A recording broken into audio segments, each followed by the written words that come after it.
indikator o'rnatishni o'rganamiz.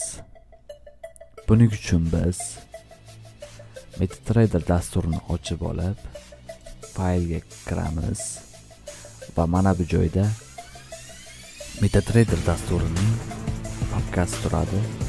Ochib olamiz va o'zimizga kerakli bo'lgan indikatorni olib, ushbu MQL Tut yoki 5, sizda MetaTrader Tour dasturi bo'lsa Tour, 5 dasturi bo'lsa 5 papkasi bo'ladi.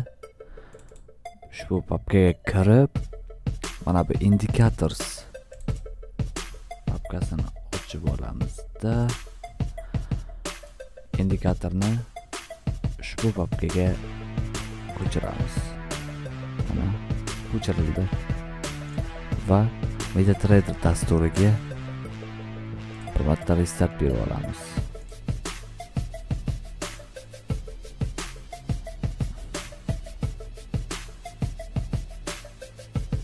Mana ochildi va boya o'rnatgan indikatorimiz mana bu indikator bo'limida eng pastida turadi. Mana Urdushbek Saptem.